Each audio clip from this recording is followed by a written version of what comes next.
Afternoon, everyone. Bonsoir tout le Buenas monde. tardes, todo el Recording mundo. in progress. Welcome to the Educators and School Leaders panel, the second of a series of panel discussions with finalist candidates for the Boston Public Schools Superintendent. My name is Carlene Pignado, and I am the principal at the Channing Elementary School. Carlene, I'm sorry, I'm gonna stop you 1 second. All interpreters, I just need to make sure that you are in your channel. So please make sure that you're in the assigned channel. And then we can continue. We just want to make sure that we don't have two people speaking on the English channel at once. Thank you. You can continue. Sorry about that, Carlene. No, sure. I can continue? Yes, you may. Wonderful, thank you. I'm also a member of the Superintendent Search Committee.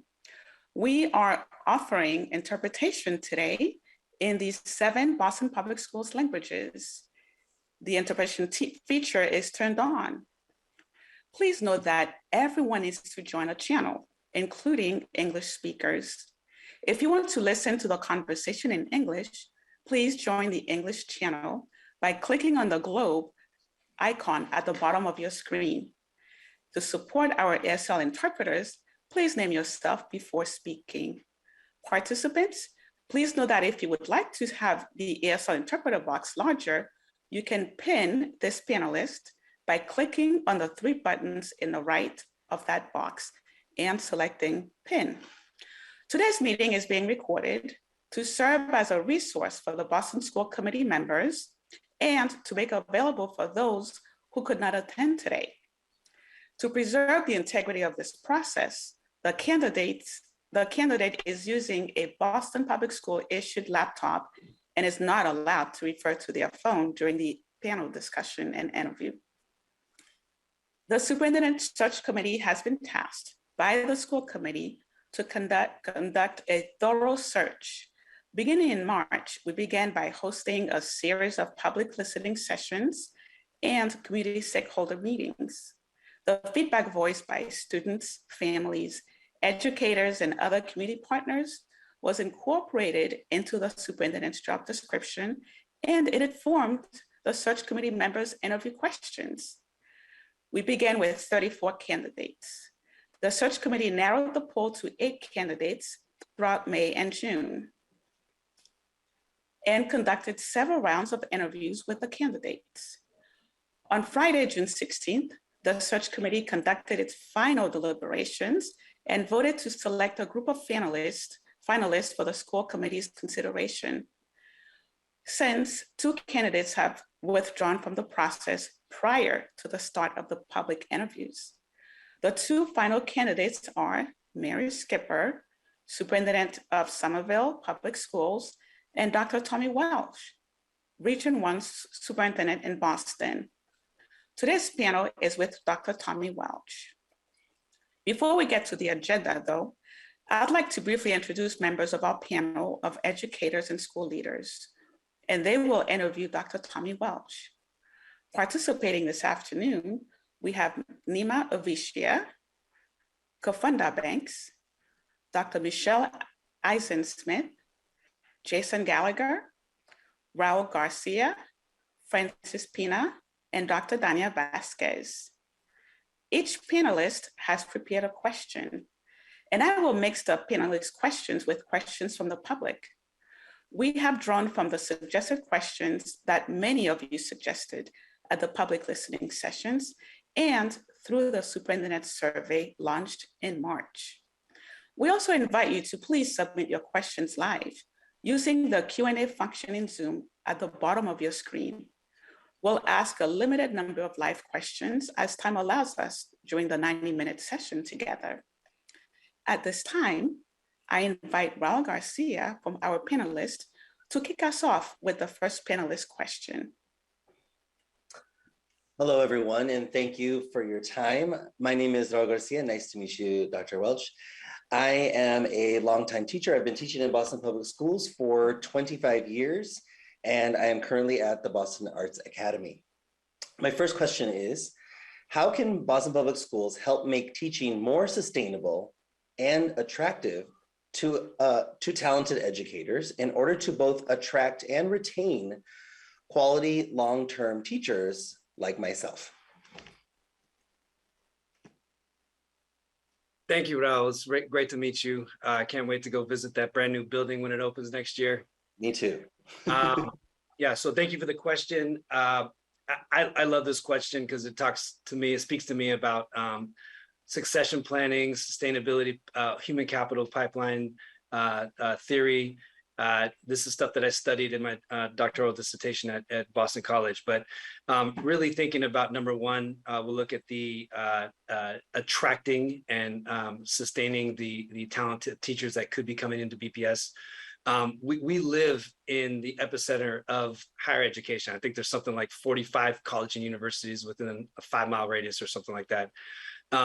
There is a hotbed of talent that we could be engaging with at a very early age, not just at graduation when they're graduating from college, but even before then. You see how some of the schools, even though our human capital team is doing an amazing job, our recruiting and diversity and retention team is doing a fantastic job under Sarah Daly and Rashawn Martin, and bringing more diverse candidates to our principals as we go through hiring season. I think that we can tap into more of these resources and these institutions that we have around the city. You see very successful models of this happening at the school site. Two of my schools that come to mind, the Otis and the Umana, they kind of have their own like bench building teacher development program where they take paraprofessionals, turn them into cluster subs, and eventually teachers as they get their licensure. So seeing how schools successfully meet the needs and the demands of their students through these kind of homegrown pipelines, I think is one way to do it. As the school superintendent, I would love to engage with our universities and think about how we can attract some of these young, talented future educators, especially our future educators of colors, with something similar to signing bonuses, right? Like, what if you, Raul, as a 21-year-old senior in your October, right, said, here's an early contract to BPS because your professor recommended you and your 3 friends as the most talented potential teachers. We recruit you that way. We lock you in. You end up loving it because once people are here, they love it. Like you've been here for 20-something years. But thinking of how we can attract people and get them in the door. I think that in the future, we're going to have continued issues with staffing our classrooms. It's not just this year, but thinking about a long-term strategy, how to bring that in. In my experience as a principal, I did this myself. I left the high school, I opened up a middle school. I told every single high school student that I worked with, if you get into college, I will find a paraprofessional job for you. And I'm happy to say 10 years later, there's probably almost 10 of those paraprofessionals I started with us at first. One of them is a counselor. Several of them are teachers. I see the note, Anna, thank you. But the homegrown model works, but I think that we can also replicate and create a system-wide approach to building our bench. As far as retaining quality long-term teachers like yourself, many educators, like my uncle, almost 40 years as a 3rd, 4th, and 5th grade teacher, he wanted to be a teacher. That's what he wanted to do, right? I think that working with our principals and folks like regional superintendents to really identify teachers and sit down with them. I do this on a weekly basis. I talk to teachers and I say, hey, Rosa Esparza, you're an awesome teacher. Where do you see yourself in 3 years? And how can I get you there? Teachers like Rosa are now stepping out of the classroom to fill a void that we have of the transformation coach. And, she never thought of herself as filling a position like that. But that is an example of actively pushing our talented teachers to amplify their talent and help other folks. I think that, promotions or coaching roles aren't necessarily the main carrot for everybody. I think some people would appreciate and they value stipend and professional development opportunities. We are always growing. I'm sure you engage with extra learning opportunities. As a principal 10 years ago or so, I provided planning stipends all the time. Teams of folks went to go learn how to do house visits. And these are things that my teachers valued. So really understanding what it takes to get people to stay with you, either as a teacher or a teacher leader or a mentor or potential assistant principal or principal somewhere down the line, I think is a very important confirmation, a very important strategy in retaining our folks. I think I answered your question. Is there anything else you need from me right there? Okay. No, thank you. That's great. Thank you very much. I want to go to the rooftop and look into Fenway Park next year, okay? Okay, we'll do PD there. Thank you. And sorry for speaking so fast. I'll slow down, I really promise. This is Carlene. Thank you. Next up, we have Dr. Michelle Eisen-Smith.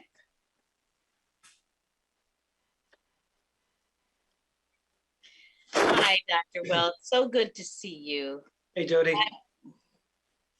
I'm Dr. Michelle Eisen-Smith. I serve as the school leader at the Horace Mann School for the Deaf. And my question is about providing services for the traditionally marginalized students, students with disabilities, multilingual learners, linguistic minorities, including the deaf and hard of hearing students. That's an area of growth that's been recognized within BPS Central Office. As superintendent, what would be your strategies for partnering with school leaders, stakeholders, district offices, who might have differing approaches to inclusion, equity, anti-racism, and ableism around the issues of dual language learning, especially with students that possess intersectional identities? Thank you for the question, Dr. Michelle, and thank you for helping me with interpretation, Jody. It's great to see both of you again. Yeah, so this is a huge priority of the next superintendent, understanding that our district is leading with equity. The traditionally marginalized student subgroups that you had just listed right there, this is what we need to be focusing on, this work, improving the supports for all of the students in special education, in multilingual language learners, students that you listed as having unique talents, but also unique needs. As the school superintendent, or sorry, as the superintendent, if I become the superintendent, I know that these departments need a lot of extra love and a lot of extra investment. Understanding the support that we can provide from central office to get into the schools and see what is working well, and see what can be replicated will be one of my goals as I come into the position on July 1st. There's also a question of how we're going to approach things like inclusion. I think you said in this question, there's not just one way to do inclusion. Our multi-language learners, dual language learners, all languages are different. The way students learn is different. And I think that we need to learn from our schools that are successful in advancing this work forward. I was glad to see that you were able to participate in the beginning of one of my professional learning communities in March. I think it requires not only the expertise of a principal in the school, but sharing that expertise with colleagues and letting people understand what these best practices are and how they apply to their own context. As far as central office, I think it's our job to 100% support the schools. Central office's positions are designed to support schools. Our job is in place because we're there to support schools. And so as we move forward towards a more coherent understanding of how these key departments in our system, such as our multilingual learner office, our special education office, our equity office, as well as our transformation schools office, all work together to support our schools and students the best way we can. That'll be one of the first goals that I'll do as I enter the school superintendent position on July 1st. Thank you. This is Carlene. Next up, we have Dr. Dania Vasquez. Hi, Tommy. Nice to see you. And Hey, hi Dania. to everybody. Just to introduce myself, I'm Dania Vasquez, the current head of school, the founding head of school of the Margarita Muñiz Academy, the only dual language high school in the region, proudly a BPS member. So Tommy, my focus is around autonomous schools, and the movement around autonomous schools began back in the 90s as a laboratory for innovation and systems change, as well as a strategy for school improvement. as superintendent, and I think you are well versed around autonomous schools in your own practice and experiences, would you describe for us your position on autonomies and innovation, and how do you propose to work with this important model in ways that benefit all students and all schools throughout the district? Great to see you, Danya. Thank you for the question. Yeah, I got my first taste of the autonomous school model when I was in Los Angeles. I think we took the Boston playbook and, went from 3 to 9 to eventually 53 pilot schools. It was actually the work that the LAUSD team did at the Harvard Pell program in 2013. The problem of practice was we have 1,000 schools and 53 of them are pilot schools. How the heck are we going to support them? So that work led to basically writing the constitution for how we would do business with the district, which is probably very similar to the work that you've done in your past. But back to your question, I believe that innovation happens at the school site. If we're going to be moving our school system forward, moving our schools forward, moving our classrooms forward, we have to understand that the most creative spots in our school are not coming from an office like this. They're coming from where there are kids and where there are teachers that are trying and failing and moving forward and improving on their practices, their programming, the initiatives that they have. A lot of these innovative practices come from partnerships that we bring onto our campuses through our work in the community. As a pilot school principal twice over, once in the middle school, I opened my brand new, once in a high school, opened brand new, just like you. So we should talk about this at some time in more detail. Would love to.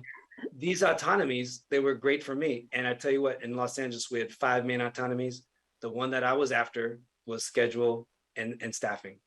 And it wasn't to do anything nefarious or anything like that. It was, I wanted to make sure I was able to hire the people from my neighborhood in South Central Los Angeles, where 95% of my students were from homes that did not speak English. In that pilot school approach, I was able to work around the edges, bring partnerships in, and eventually share best practices. And one of them that I would share that actually expanded, it went from my my middle school to my high school, but also other schools replicated it as well, was completely breaking down our sub-separate model that was assigned to us and making it full inclusion, code hot within 1 year. We did 1 year of understanding what co-teaching was, training our teachers, our special education teachers actually did the research with me and our special education administrator and taught the rest of our staff how to do co-teaching with 5 specific models. That practice is now replicated across other schools in the region that I was in Los Angeles, but that's what I'm talking about. Understanding there's a goal, and this was back in 2011. We want to have more inclusive opportunities for our sub-separate students. We were able to crack the code, and it had a lot to do with the talented teachers that we brought on board. Also, parents understanding what was happening when we were shifting their classes. But it's not just the autonomous school network. I've been in Boston Public Schools for 7 years now, and I have 15 schools in Region 1. Only one of them would be considered an autonomous school, and that school is fantastic. We use it as our lab. The principal, Tracy, is our kind of lead teacher. She and I facilitate monthly professional development together, and we participate in teacher PD with small teams from each school every other week. We use it as our learning lab, but that's not the only one. There are best practices in the 14 other of my schools that are traditional schools. As soon as we find a practice, we go into that classroom, we ask the teacher, how did you do it? And just because they're a traditional school doesn't mean that they're immune to autonomy or immune to innovation.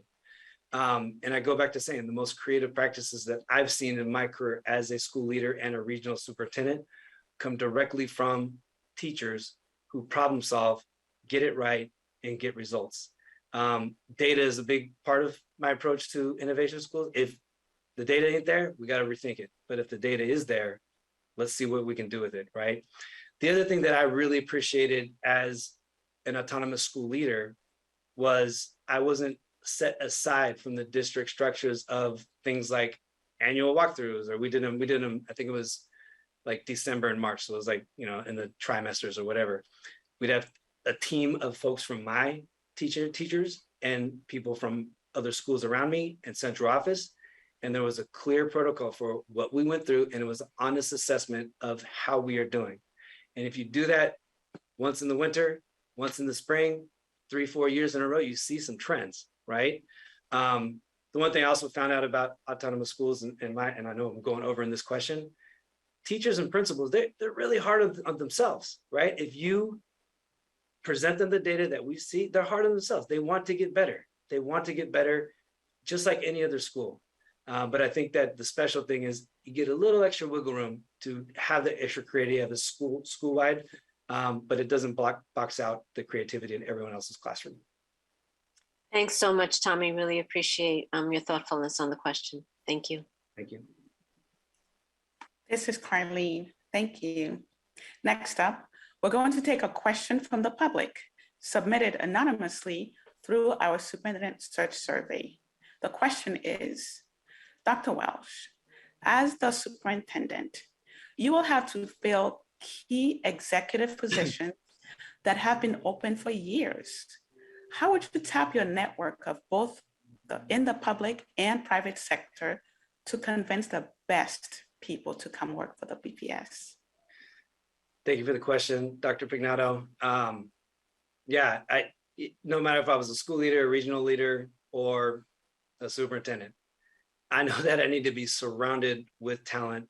That's a belief that I've held with myself ever since I got into education. And I wish I could show you my phone right now. We're not allowed to touch our phones during these interviews, but the amount of love and support that I've received, not only from people within BPS and my old district back in Los Angeles, but people who have left BPS, who have been texting me, calling me, saying, if you get it, if there's a chance, I will come back. And these are, it doesn't matter if you're a teacher, principal, systems level leader that have somehow, some way gotten away from BPS in the last couple of years. I will welcome those folks back with open arms. We know that in education, we're having you as a principal, I'm sure you're having a tougher time than usual hiring teachers this year, right? It's happening with finding paraprofessionals. It's happening to me. I'm going through a principal search right now. There's just less people out there, but we need to find a way to, in our Boston context, reverse the trend of people that are leaving. It should be Boston is a place where people want to go. As far as networks, I did finish my doctorate program at Boston College. I finished in 2020. It was an amazing cohort of 23 leaders all across the state. This program happens every 2 years. We just graduated another cohort. There are, I think, 11 Boston Public Schools principals and leaders that graduated this year, but this is the 6th cohort that's gone through, and we already have the 7th. I will definitely tap into that network, knowing that it's not just a local Boston area network. There's people from all over the state. And then, of course, in 7 years, I've developed partnerships all across the city with folks in our local government and folks that are helping us as true community partners. I know that I will be able to actively engage and rebuild this team, no matter where the gaps are. But before I go, I just want to say that the talent isn't just needing to come from outside and coming back in, and we need to rebuild a lot of the gaps. There are key players that have been in our central office that have been working with me for the last 7 years, and I think that these people are part of the success story that's happening in areas like Region 1. That's my primary experience in Region 1, East Boston, Charleston, North End. But in departments like planning analysis, Keith Helmold is a rock star, an absolute rock star. I could go to him for anything. Karen Book. These are people that have been just a phone call away from me. Tressa Gennati, Christy McQueen, and she's in budget. Christy's in OHC. These are all stars that help the central office work. And it doesn't necessarily mean that we need the all-star department head to do the work. My principals rely on the people that they have arm's length contact with. And even in the terms of my transformation schools, ODA, Marissa Merdinger, she works with 2 of my schools, but my people could call her and get any data support for any question that they have. They're not transformation schools, the other 2 are, but the other 13 schools can't get it. And the other one I would just like to call out Kwame Adams. He's a great thought partner with me, but these are the talented people that are inside our system already that not only we can't lose, like we need to see what other talents they could bring and help us out system-wide. This is Carlene. Thank you. Next up, we have Kafunda Banks. Good afternoon, Dr. Welsh. My name is Kafunda Banks, and I'm an applied behavioral analysis specialist at the Curley K-8 school in Jamaica Plain. And my question to you is, in the city of Boston, there is a high percentage of parents and students who are people of color who often feel their needs are marginalized. How would you listen and elevate their voices? And how do you plan to ensure that people of color can trust your leadership? Okay. Thank you so much for your question. I think it was a very timely question. Apparently there was a Globe article that just came out this morning, but I'll share a quote from that article in just a second, or a paraphrase quote.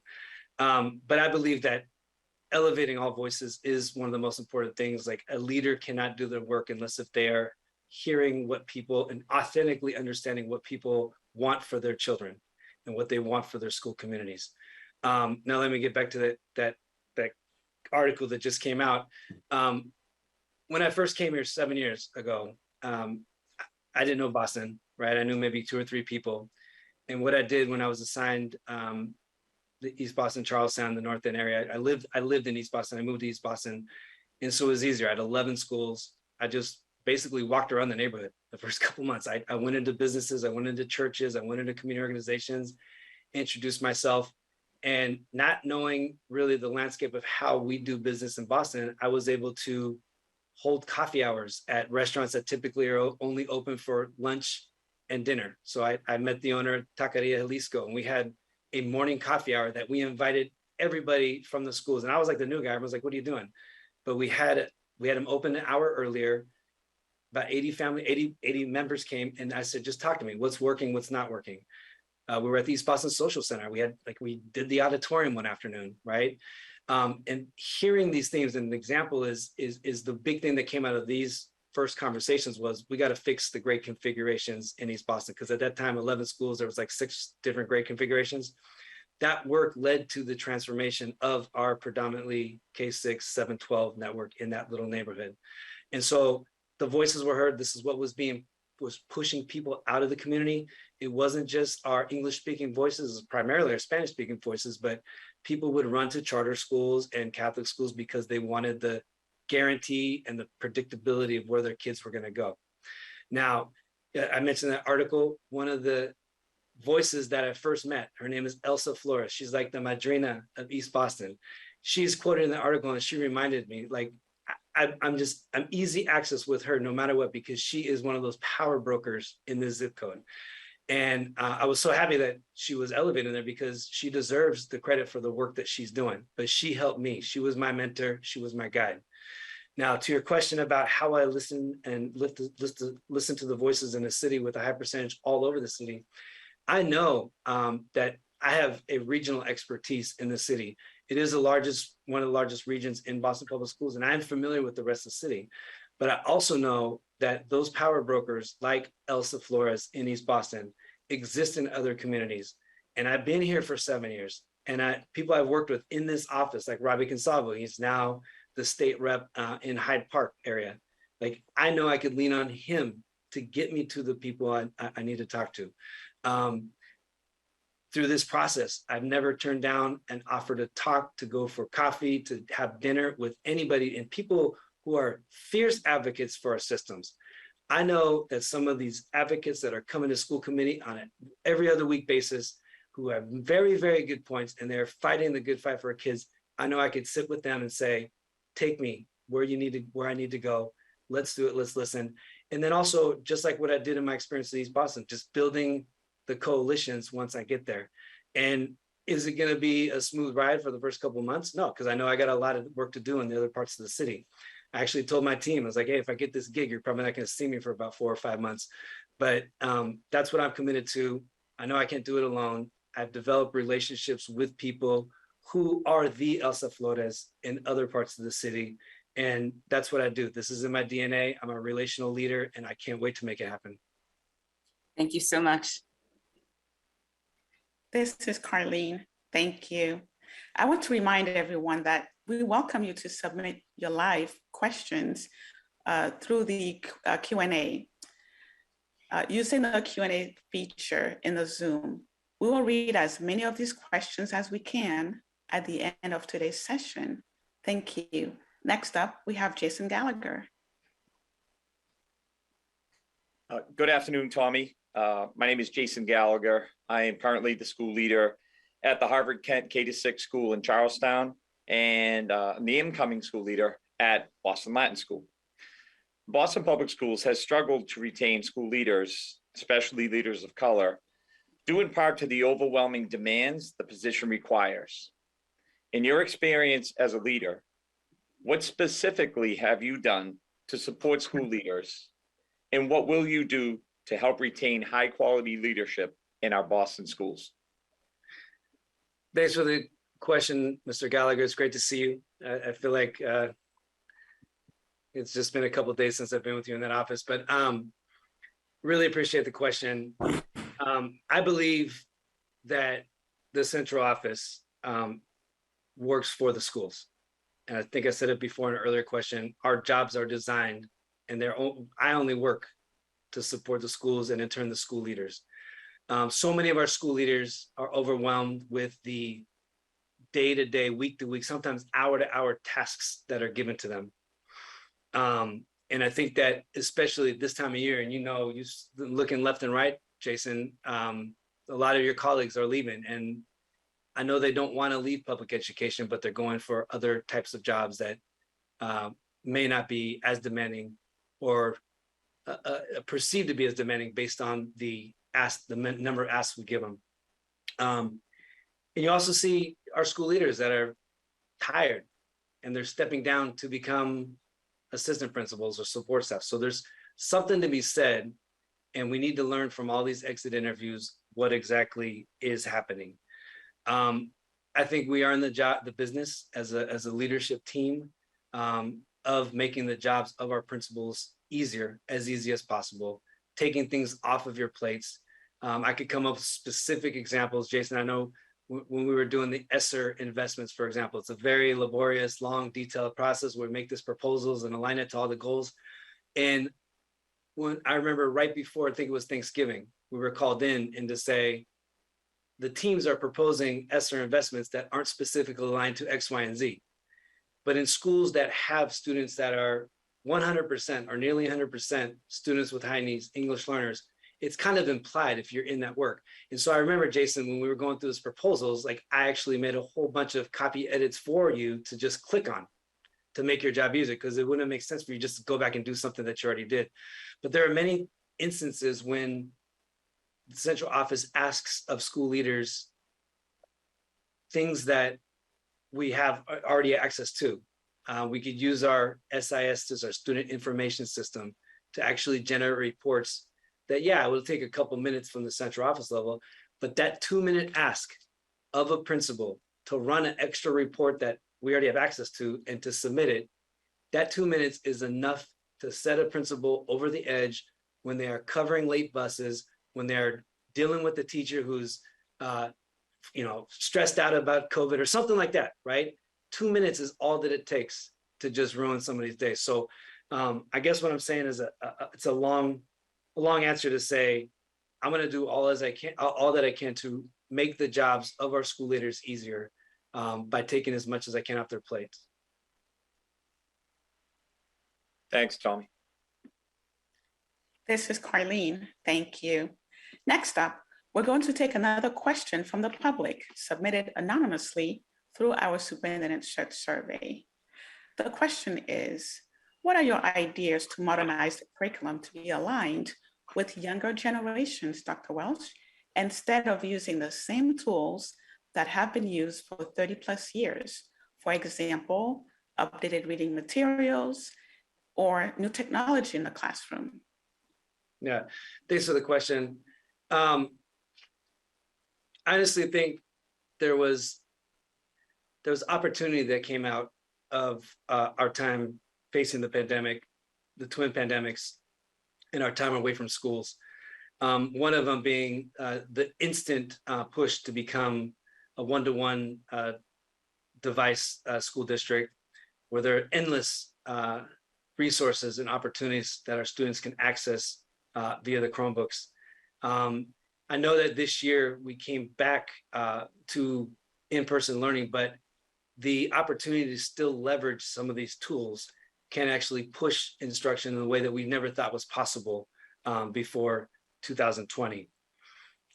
In terms of looking at the curriculum and updating curriculum, our academics team has been pushing a refresh since I've been here. I know that there's been a significant push and new math curricula introduced, science, STEM, that has been introduced. There's a couple of programs rolling out right now, including Open Science. The ELA curricula, you see our school district, we kind of embrace several different versions of ELA, but in the secondary level as well as elementary, there's been updated curricula coming in. So I'd be surprised to see materials from 1990s in the classrooms right now. One thing that our region of schools, these 15 schools, is really tackling this year is as we prepare for equitable literacy in the rollout of year 2 next year. A key component of equitable literacy is bringing books and libraries to the students that reflect their lived experiences that are complex, are grade level. And so what you see happening now, I have a couple of schools that invest $10,000 a year in classroom libraries, and you see just books all over the place. I think that strategy is spreading to others because now we have these additional funds, and they're also coming from central. So you see central funds as well as school-based funds that are really beefing up the libraries this year. But I would be interested to see what schools are still embracing these curricula and books from 30 years ago. I know our library investments, not only with the librarians, is also coming with new books. So I see a very bright future in terms of refreshing and modernizing our classrooms, but it can get better. And I think that the return to in-person learning this year kind of left some of the cool things that we were doing over the last 2 years on the side. I think we could do both, right? There's a world where we could do both.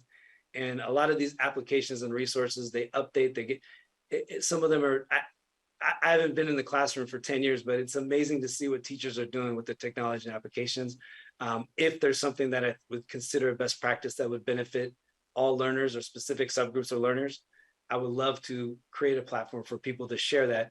And aside from a Telescope or some of the other networks that we have, there's got to be a way we can share these best practices that are happening every day on a wider scale basis. This is Carlene. Thank you. Next up, we have Nima Avashia. Hi there. My name's Nima Avashia. I'm a 19th year educator at the BCLA McCormick Middle School or Lower School. Over the last 2.5 years, our school communities in Boston have experienced an unprecedented level of challenge. Many of our young people are struggling academically and emotionally without sufficient support. Many educators are on the verge of leaving the profession. And the twin pandemics of COVID-19 and systemic racial injustice continue to induce strain for many of our families. As superintendent, what steps would you take to create a stronger culture of care and support for educators, students, and families in our school district? Thank you for the question, Nima. Yeah, so I in several earlier questions, but not this panel, but earlier panels, I discussed how this pandemic is going to be impacting our students, not just this year, but for multiple years moving forward. I really worry, and I expressed this in my last session, I really worry about our students who are currently K2 first graders and second graders. These are students that were not in classrooms learning like the social interactions and really the basics of reading in person. They were trying to do online. I had a 3-year-old and a 5-year-old trying to do it myself. And it was sad seeing them trying to learn how to read through a device. But I mentioned those 3 grades, and it's not just because my son and daughter are in K2 and second grade. Moving forward a couple of years, these are going to be our class of 2032, 2033, and 2034. If we don't put the resources where we need to catch, especially I'm using this in this case, these students, we're going to have this dip in students who miss the foundational literacy skills that are going to cycle through until those graduations. So I'm really worried about that. But with that being said, it's not just the little guys. You see it with our students who are now ninth graders, but they missed the last 2 years. So there's a lot missed across the board. But we do have 2 more years of ESSER funding, right? And what we need to do is and now it's really like a $300-something million investment for the next 2 years, because there is a deadline to get it out in 2024, September 2024. I would love to see taking as many of those resources as we can and putting them in the school leaders and the school leadership team's hands, because you know what's happening at the BCL in McCormick better than I do. Just like the school leader at the Umana knows what the needs are better at the Umana than I do, right? So understanding how they can get the supports in there to bring students back, to create those welcoming and safe environments, understanding that the school leaders and the teachers know where the biggest needs are. 2 years is not going to be enough to get this right. And I mentioned that's the 2 years aligned to the ESSER funding.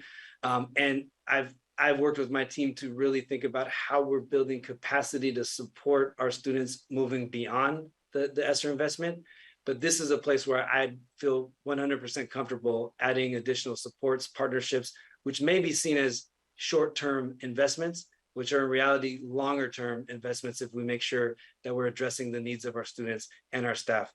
As far as focusing on the safe spaces and creating a stronger school culture, I think there's several aspects of school that we've improved upon over the years before COVID came and disrupted everything.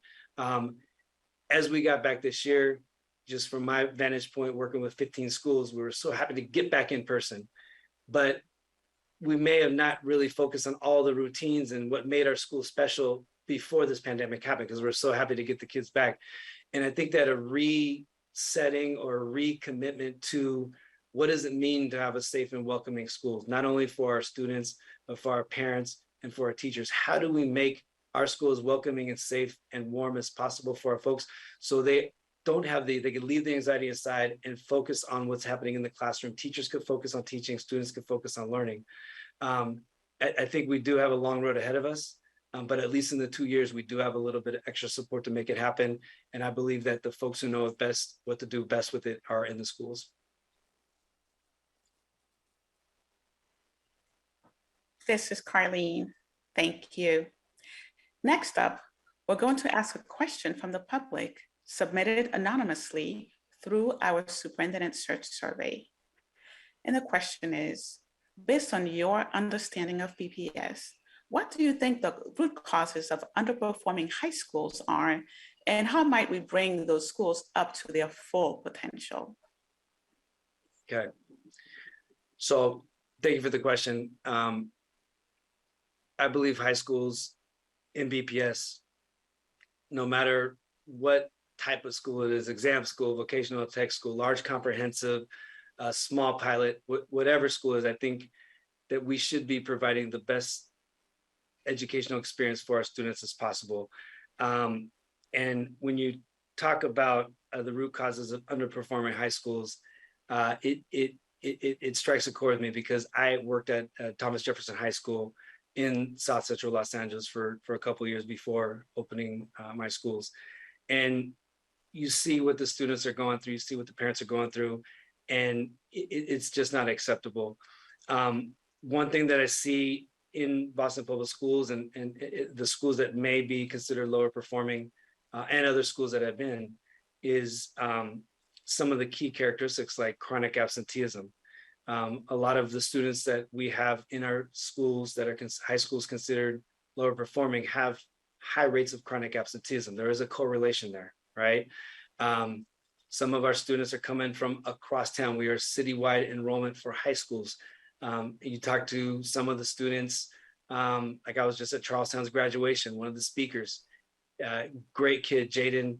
I've worked on a bunch of committees with him over the last couple months, but he takes an hour and a half each day to get to school for a 7:30 start. And these are barriers that we are given to our students. And just imagine many of his colleagues are not coming in until second period. So you're missing a whole period of the day. So rethinking maybe how we can get students to school on time, but also, through adjusting schedules, or if we know that majority of our students are chronically absent and missing a whole period of the day, we need to rethink what that structure would look like for the students in the school.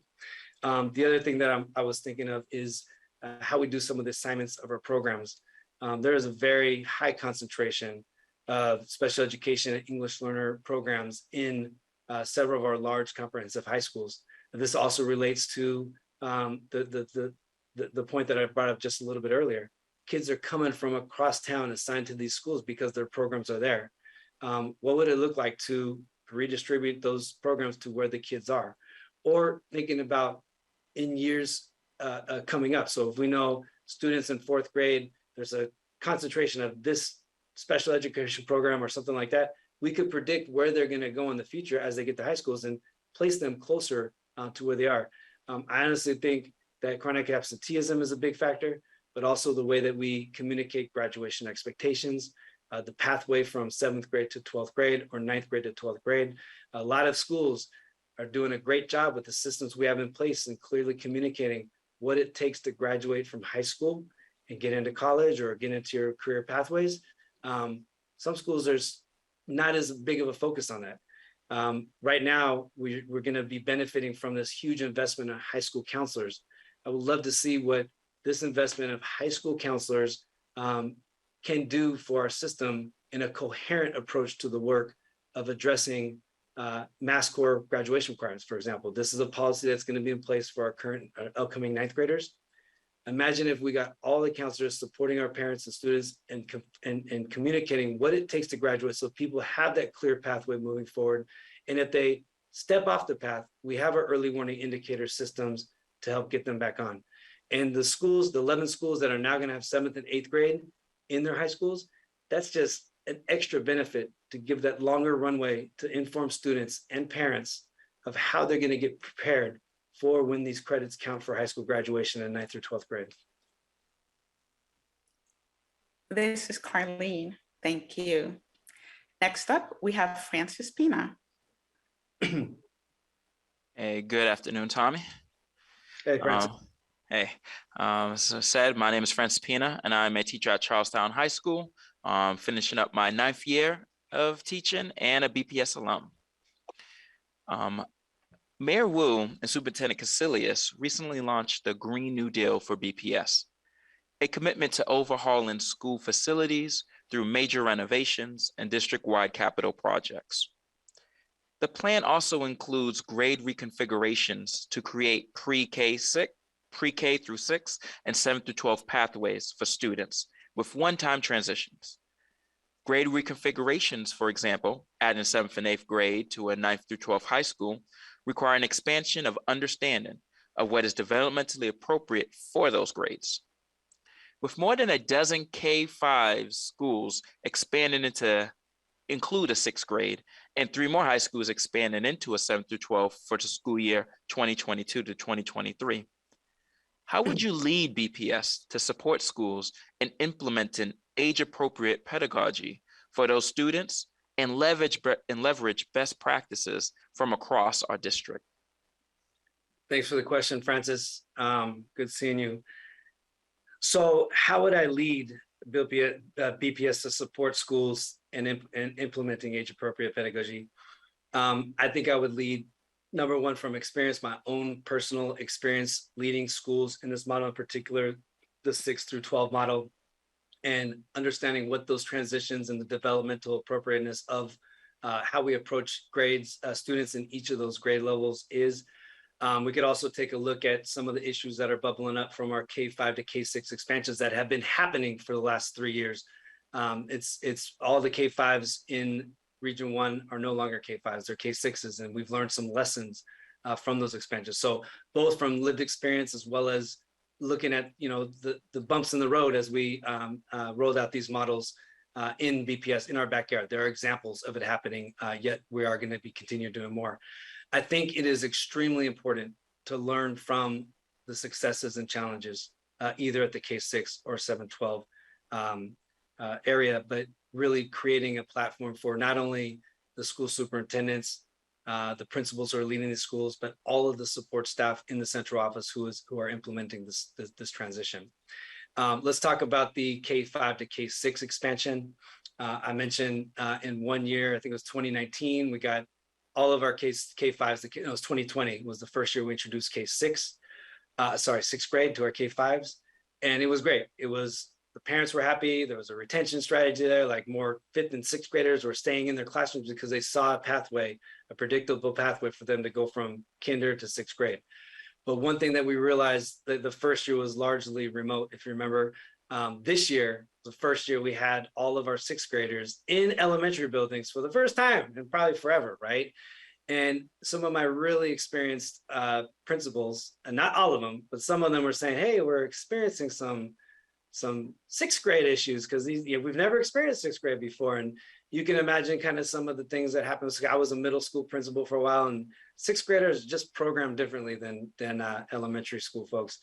And so not knowing how to deal with some of the, not only the changes that are happening within the students' own bodies, but coming back from multiple 18 months or so off and being in the classroom, and now all of a sudden being a really big elementary school student, we quickly identified a couple of key things, such as the need for health education. I know some of my principals are like, look, this budget season, I don't care what it takes, I'm going all in and getting a health professional. A couple of my schools are sharing health educators, so we're expanding the health. I think that right now there's only 7 health teachers across the entire district, but I think we're adding 2 more in Region 1 to share between sites, because they know that these people are the experts to talk to students about how they're transitioning from becoming a kid to adolescent or to a young adult. In regard to the high school transition, I know you lived through a 7-8 transition as a 8th grade math teacher. And, I appreciate all that you've done at Charleston High School. In the summer, I really tried to bring professional development offers, not just to Charlestown, but to East Boston High School, because both of you are introducing 7th grade at East Boston, but 7th and 8th grade at your school. I think that thoughtful training and planning for not only the teachers, because there's 2 ways you could do it. You could hire high school teachers and bring them down to 7th and 8th grade, or you could hire elementary, middle school teachers and put them in line. I said it before, the students are just different, and also the adults. Like, I love my middle school teachers. They are like programmed to be middle school teachers, and they were able to handle it. But what I do think is developmentally appropriate, looking at that lens, I think you mentioned that. What does it take to bring a 7th grader who just spent 8 years of their life in a small elementary school? Maybe they departmentalized 2 times a day, they had 2 different teachers. What does it look like to have a gradual transition to a high school schedule, right? Is it kind of in between that elementary and that high school schedule for 7th and 8th grade? This is something that I did as a leader in middle school in South Los Angeles. We basically treated, our system was K-5, middle school 6-8, high school 9-12, across the board. We treated 6th grade completely separate side of the building, separate everything. They had 2 teachers. It was a 7-period day, 3 periods for ELA and writing, 3 periods for math and science, and 1 elective that rotated. It was basically like the warm-up for middle school. In 7th grade, they had that 3-period ELA block with 4 separate periods. And then 8th grade, we had a 7-period day because the high school had a 7-period day. So thinking about what those gradual transitions are, being developmentally appropriate, not only for the students, but for the teachers, and also thinking about what it takes to get these 7th graders, in your case, and 8th graders ready for prime time. And we know prime time is 9th grade because that's when it really counts. Thank you very much. This is Carlene. Thank you. We have been collecting questions live throughout this panel. Using the Q&A function in Zoom, we will now ask a few of these questions live. The first question is, as the world gets more and more connected, being bilingual or multilingual is no longer a luxury, but an important criteria which helps students to be more culturally competent and compete better in the business world. Only a handful of BPS schools teach another language in elementary years when kids acquire language. What would you do to expand language access for all students, as well as supporting 2-way bilingual schools and biliteracy certificates for students? That is a great, great question. I believe that going to school with two languages in your back pocket is such an advantage. Or finishing a school, finishing high school, being proficient at two languages is you have an upper hand in everything. I was so happy to see so many of our students walking across the graduation stage with our seal of biliteracy rope. It's a rope that goes around here. It just signifies that they passed all the requirements to be designated biliterate, basically. My wife, she's Guatemalan, and she works in a high school. She tells the students all the time, I got this job because I speak two languages. You speak two languages, it's an asset. The one thing, if you think about in the elementary schools, when our students come in and everyone's basically a language learner, and I taught ESL in early elementary grades, you see students at first, resisting English a little bit, then learning English, and then sometimes working with the students and their families. You see students as they get more proficient in English, stepping away from their home language, and it really alienates their mom and dad at home if their mom and dad don't speak English. And so really trying to speak to our students to say, yes, you are learning English. We are still developing your language skills in your home language. In my case, it was Spanish, because it's important to be able to communicate in both ways with your student and with their community. As a school superintendent, what would I do? I think we have a tremendous opportunity with the Look Act that was passed 4 years ago to bring more language supports into the classroom. I know one of the questions earlier, I think from Raul, was about how we're developing this pipeline. I think this is perfectly aligned with that.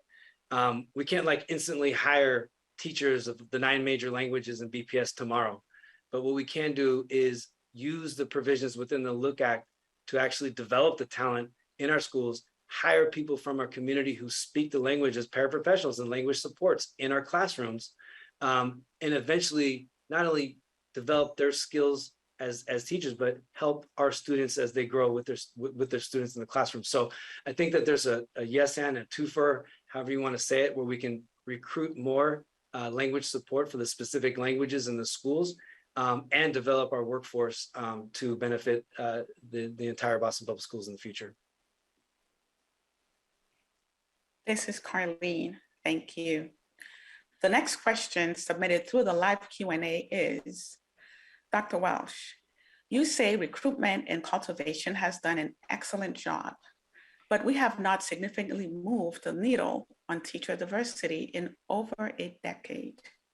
What new strategies would you use to increase the racial and linguistic diversity of teachers so that we really begin to make a difference in matching the diversity of our students in BPS? Yeah, I appreciate that question, and thanks for calling me out with that, with the stats there. Wences Raphael, Wences is a member of that team, and I remember she works on the high school basically the teacher cadet program.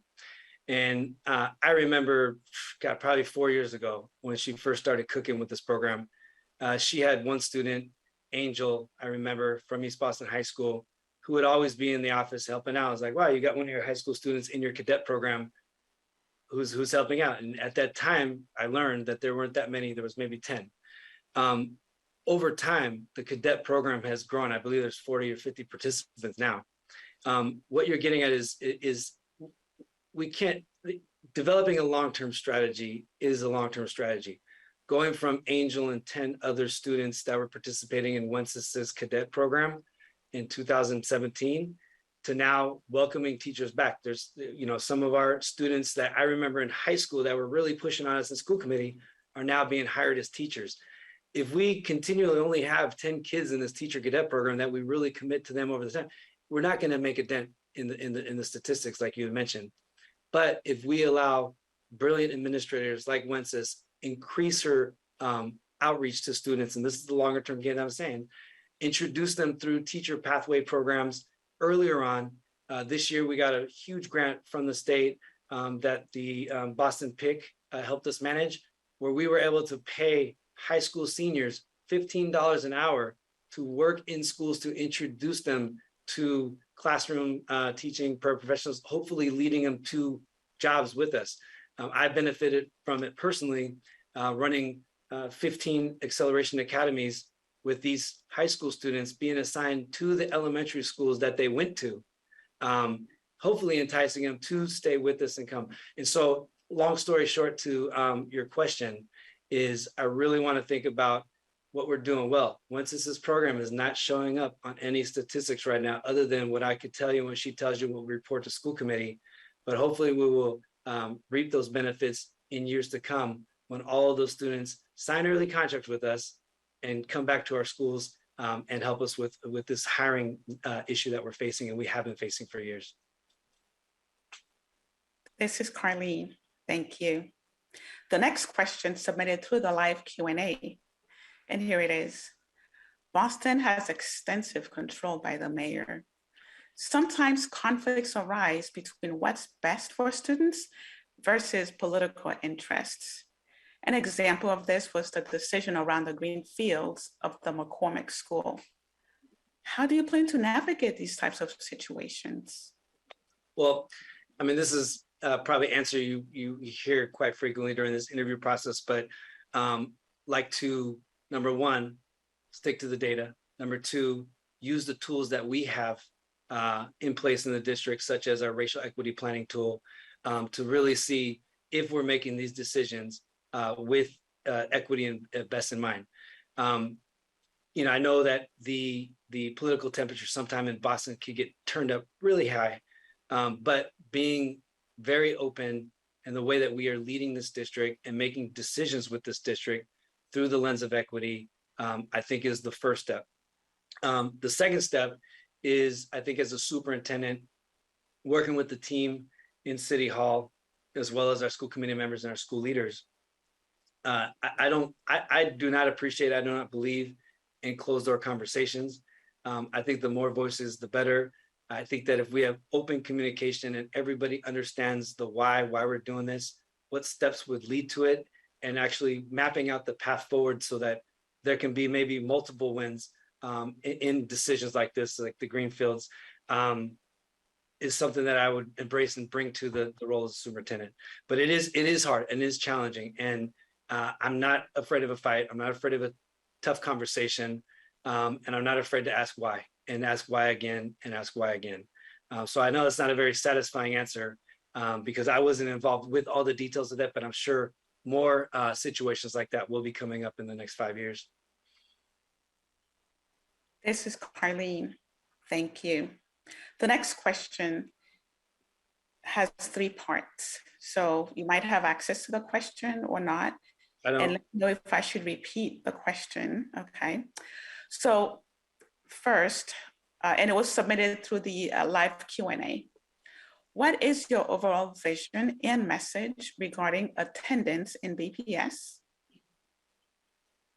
How will you hold schools accountable for engaging in attendance work in schools and following attendance policies and procedures and state laws regarding attendance? And the third part is, what new and innovative ideas do you have about engaging parents in attendance?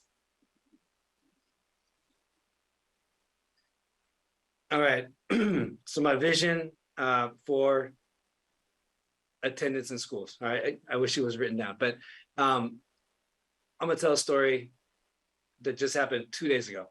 I was at the Otis 6th grade moving on ceremony, and forgive me if you heard the story already. We were passing out the certificates, it was great. I noticed that every single student that received a perfect attendance certificate also received an honor roll certificate.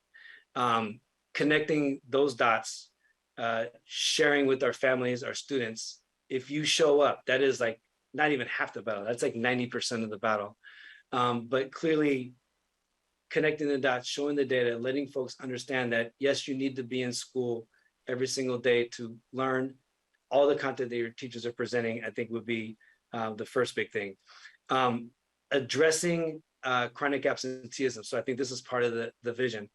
Chronic absenteeism is plaguing some of our school communities. It's plaguing some of our grades. I do see chronic absenteeism as two issues. The elementary side of the house, I think we're contributing to it a little bit by not bringing our students to school on time or at all in some cases. So thinking about what it takes to make a plan B for bringing our kids to school when there may be a bus that is uncovered. Getting students to the school is half the battle, and if that's our responsibility, I think we need to own it. And on top of that, many of our students with students with disabilities, English learners, are on these buses. So it's kind of like a double whammy. We're not bringing them to school, and they already are some of our most vulnerable populations. And as far as holding our schools accountable, this tremendous investment I mentioned earlier, every single school has a family liaison to support. I would love the family liaisons. And right now our family liaisons take on so many different roles, but if that was one of the roles, if you're a small school or a large school, you're helping an attendance team, or you are a key point of contact, I would love to get some sort of coherence in terms of what we can expect from all these new resources that we brought to the schools. It's great we have all of these new staff on schools, full-time staff. When we first got family liaisons, some of my schools had to share family liaisons. Now we have full-time family liaisons at every single school. They're the ones that are building the relationships. If you're looking at our tier 2 or our tier 3 supports for students who are struggling with chronic absenteeism, they may be the first point of contact that could actually help bring them in, get some root cause analysis, and understand how we can support these families. As far as accountability, I think that people like me, regional school superintendents use data all the time. We get data dashboards. It should be the forefront of the conversation. It's in our Panorama early warning indicator tool, which is a system that we use as school leaders, as teachers, as regional superintendents to understand the ABCs of our early warning indicators, which is attendance, our behavior, and our coursework. And so using tools that we have in hand to really effectively make a dent in our schools and our students that are struggling with things like attendance would be one of the big priorities. And then holding schools accountable, if they're not growing month to month, quarter to quarter, creating attendance intervention plans for the students who need it most, we need to have a conversation, because if we're not using the tools that we have in place, why do we even have the tools? And why do we have these investments of people? New innovative ideas, I wouldn't say it is new by any means, but maybe new to Boston Public Schools. One of my principals in Region 1 wrote a grant for the entire team to bring on a new system that would help our family liaisons actually communicate with their families about absenteeism on a daily basis, on an hourly basis. It's a platform that they call it nudge messaging, but using tools that have been in place and successfully used in cities like Los Angeles and Chicago. Why can't we use the tools that have already been created to increase the awareness of the importance of coming to school? This is Carlene. Thank you. The next question is, and it was submitted to the live Q&A. As superintendent, how will you continue the anti-racist and equity work that the outgoing superintendent began during her tenure? This is a great question. So thank you to the person who asked this question. This was at the center of my doctoral research. I was basically researching succession planning in district leadership positions, either the superintendent, department heads, even principals for that fact, but thinking through transitions, how districts lead and foster equity despite the transitions. Equity is one of those things that we have been placing as the highest value in our district since before I got here in 2015. The work of equity is built upon the shoulders of people who've been in the district. At times, the department may have only had one person, but in the last 7 years, I've seen this work not only been prioritized, but expanded, not only in the central office, but in supports for our principals, but also in the practices that we do in our schools through some of the major functions of our job responsibilities, like budgeting. Every other week, we have presentations at the school committee, and we are required to do an equity impact statement. These things are in place. And equity is one of the values that is just not going to go away when a new superintendent comes in, especially a superintendent who's been part of the team for 7 years, watching, observing, and understanding how this is infiltrating the entire system. Every decision should be led with equity, and it's going to continue. It's not like a logo or something like that. A new superintendent comes in, new school. No, this is something that is embedded, it's ingrained, it is woven within the cloth of our every single employee. And we need to continue to amplify it if we're going to truly do the work that we want to do and support the students with the highest needs across our district. This is Carlene. Thank you. The next question was also submitted through the live Q&A. Dr. Welsh, why did you decide to leave LA and come to Boston? Why did I decide to leave LA to come to Boston? That's actually the first question the taxi driver asked me when I was leaving Logan Airport, going to a meeting at Bowling. So I left Los Angeles probably in my career, very inopportune time, because it was right after I opened a brand new high school. And I was so emotionally attached because torn, because some of those kids I just hadn't worked with for 4 or 5 years. I've known them since they were in elementary school. And my team helped to build this school. And so it was really hard for me to make this decision. But at that time, the former superintendent, Dr. Tommy Chang, he asked me probably in the spring if I'd be interested in coming, because he needed someone to, like, I told him I would never work in central office, but I wanted to be, he said, I need someone to be on the ground, to be in the schools, someone that I know. And I said no. And I said no several times. In May, mid-May, I actually came out for an interview, not thinking I would even take the job, but he said, you got to come do it just in case. About the same time, our district was going through a superintendent change, and they were going to pull me to do a job very similar to the one I'm doing right now.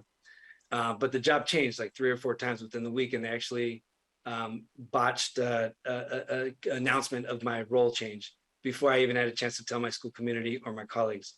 I mentioned the kind of messiness of that transition.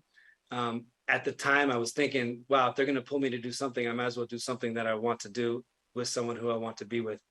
At that time, personally, my wife was on maternity leave. My daughter was just born. Like, we had a whole bunch of flexibility in our life. And I remember one weekend, I told my wife, I'm thinking about doing it. Let's do it. It was a very last minute decision. I'm a risk taker. Within 3 weeks after announcing I was leaving, I landed here in Logan Airport, not knowing anybody except for maybe 2 or 3 people who came from Los Angeles. And I never looked back.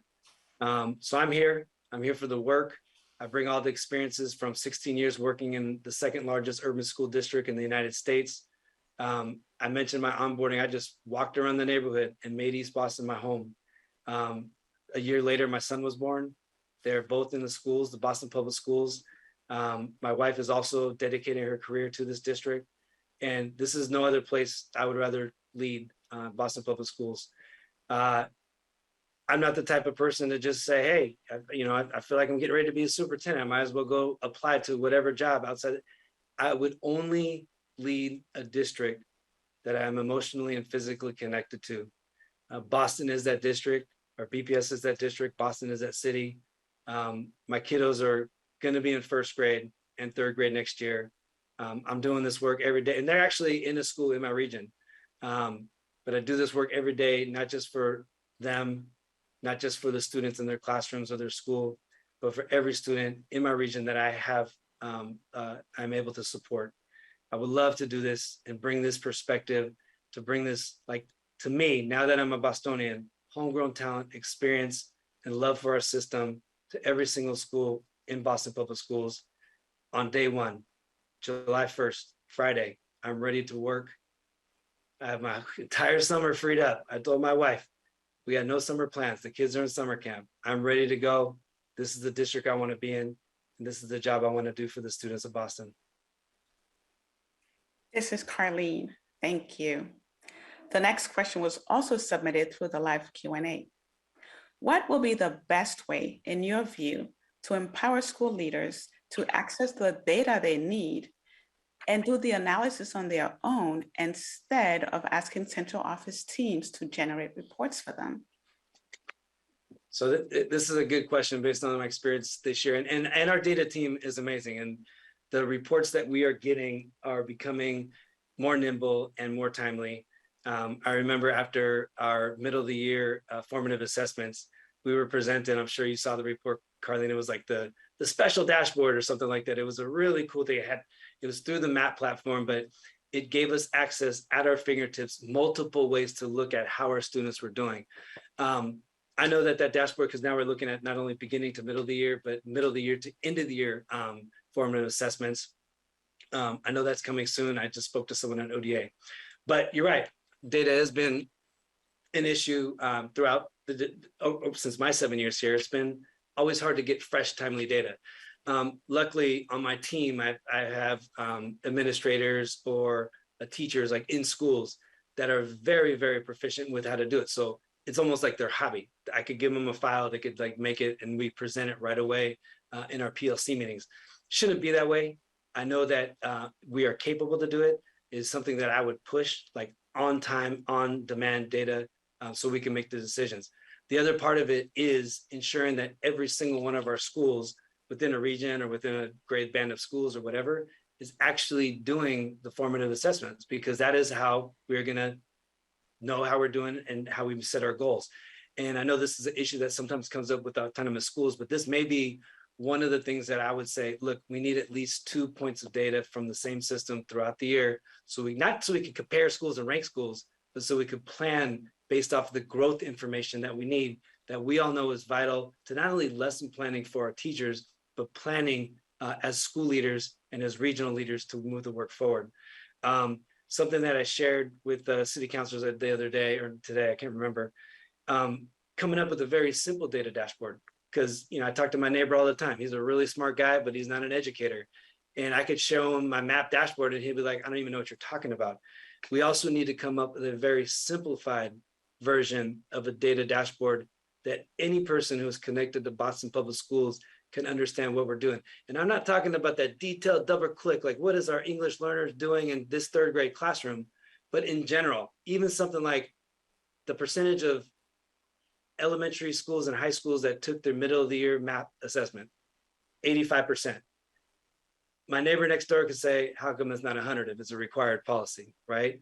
Or bus times, like every day if we like published not our on-time delivery within 15 minutes, but our on-time delivery of students.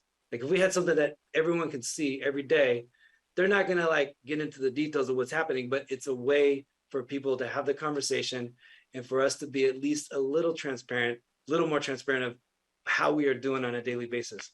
I think this also is very important because one of the key functions of the school committee is to evaluate me as a superintendent and therefore the district of how we're doing.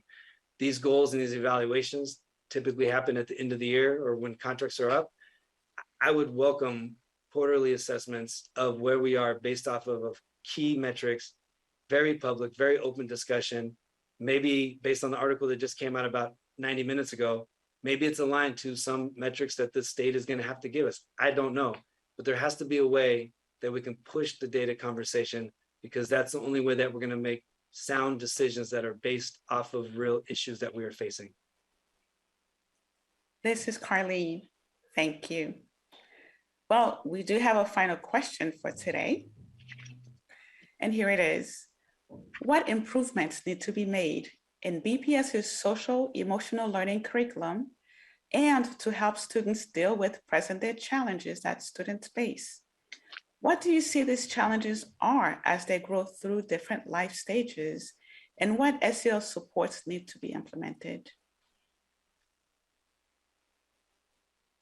That's a juicy question for the last question of the session, Carlene, so I appreciate whoever sent that in. I believe addressing our social emotional challenges or strengths is one of the most important aspects of our schools as we are, number one, coming back from the pandemic, but number two, just living in the society that we're living right now. I was at one of my schools on May 19th and last Monday when we had, we found firearms, there was gun violence, and that sets off a whole different response when you're in a school. I think that there's the reaction to it, but there's also how we support students afterwards and how we proactively support students get through some of the challenges that may be at the root cause of some of these very difficult situations.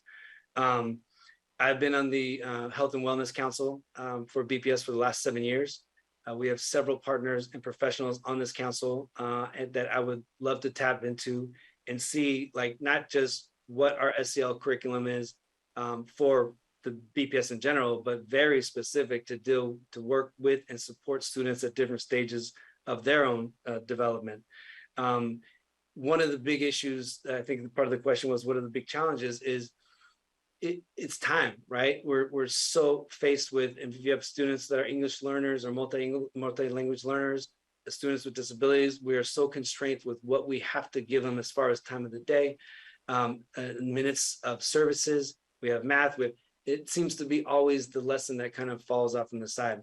But you do see schools that open their day with general check-ins that incorporate SEL strategies or social emotional learning strategies as a daily check-in, and it becomes this part of this routine, this ritual routine in the schools, where you see a sense that you see the difference. There's also other ways to do it. We've been piloting like kind of online lessons, like very short clips, like 3 to 5 minute introductory addressing several of the issues. And I think there's many ways to do it. There's not one way to do it, but I definitely think it needs to be a priority. Not saying that the pandemic is over and we're back and everything's fine, because it obviously isn't. We need to prioritize it. We need to find time. And I would love this to be because it's one of the councils that I'm on. So I would love to move this forward in my superintendency. This is Carlene. Thank you. That is all the time that we have for today. Thank you to our panelists for their thoughtful questions, to the public for your participation and engagement, and to Tommy Welsh for spending your time with us. The full schedule of public interviews can be found at bostonpublicschools.org/SUPT-search. We hope to see you again shortly for a third community panel with students and families, and for the school committee interview this evening from 5:30 until 7:30. We will be taking a 30-minute break between this panel and our students and families panel, which will begin at 3:30 p.m. The Zoom room will remain open during this break, and all participants will remain muted with cameras off. Thank you. Thank you, everybody.